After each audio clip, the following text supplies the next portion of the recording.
Assalamualaikum warahmatullahi wabarakatuh.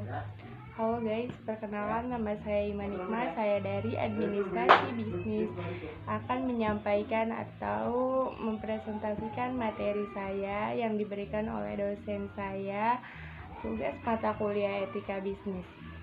Untuk itu, saya akan menyampaikan semua materinya. Apabila ada materi yang kurang dalam presentasi saya mohon maaf. Oke, lanjut pengertian. Pengertian PT Indofood Sukses Makmur Tbk adalah sebuah perusahaan yang memproduksi berbagai jenis makanan dan minuman. Awalnya perusahaan yang berdiri pada tahun 1990 ini bernama PT Penganjaya Intrikusuma. Kemudian diubah menjadi PT Indofood Sukses Makmur pada tahun 1994. Produk Indofood Sukses Makmur yang bergerak dalam bidang industri mie instan dengan produk yang dihasilkan antara lain Indomie, Sarimi, Intermie, Supermie, Sakura, telur cap 3, ayam, dan pop mie. Masalah yang dihadapi PT Indofood Sukses Makmur.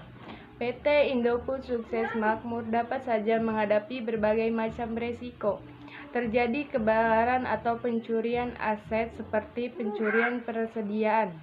Sistem ERM ini sangat penting bagi perusahaan untuk memanipulasi bahkan menghindari berbagai resiko yang mungkin akan muncul.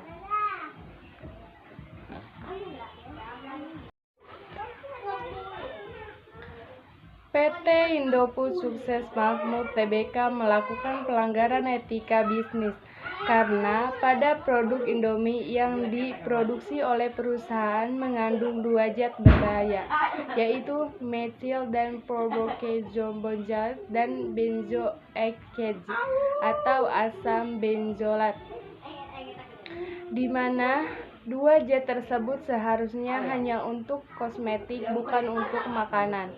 Perusahaan telah melanggar prinsip etika dalam berbisnis, yaitu prinsip keadilan. Dalam prinsip saling menguntungkan, di mana perusahaannya mementingkan keuntungan semata, bukan tanpa memikirkan para konsumen yang mengkonsumsi mie instan yang mengandung zat berbahaya tersebut.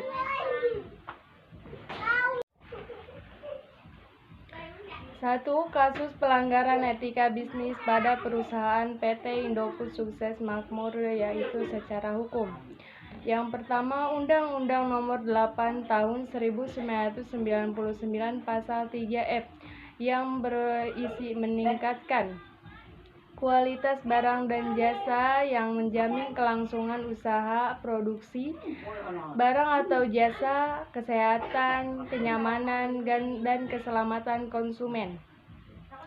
Yang kedua, Undang-Undang Nomor 8 Tahun 1999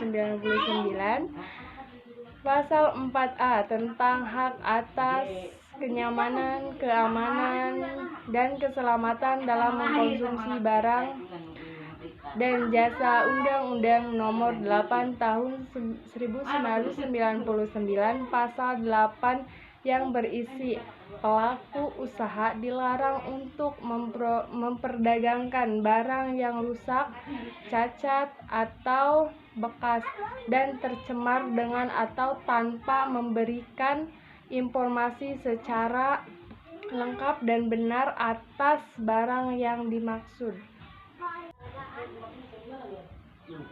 Solusi perlindungan konsumen. Solusi dalam pelanggaran akan etika bisnis dalam hal perlindungan konsumen pada kasus yang dialami perusahaan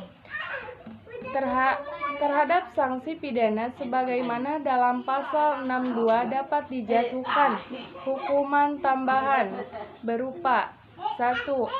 Perampasan barang tertentu, 2. Pengumuman putusan hakim, 3. Pembayaran ganti rugi, 4. Pemerintah menghentikan kegiatan tertentu yang menyebabkan tumbuhnya konsumen. Yang kelima, kewajiban penarikan barang dari peredaran, atau yang keenam, pencabutan izin usaha.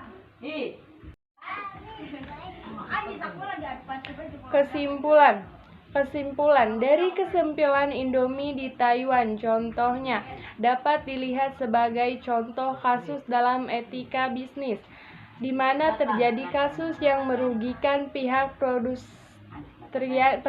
perindustrian di Taiwan yang produksi kalah bersaing dengan produk dari negara lain. Salah satunya adalah Indomie yang berasal dari Indonesia. Taiwan berusaha menghentikan pergerakan produk Indomie di Taiwan, tetapi dengan cara yang berdampak buruk bagi perdagangan global.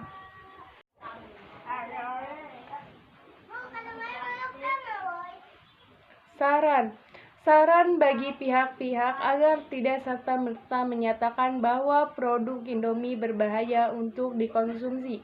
Apabila ingin melindungi produsen dalam negeri, pemerintah bisa membuat perjanjian dan kesempatan yang lebih ketat sebelumnya dalam proses ekspor dan impor, karena kasus tersebut berdampak besar bagi produk Indomie yang telah dikenal oleh masyarakat Indonesia maupun negara lain yang negaranya memperdagangkan Indomie asal Indonesia.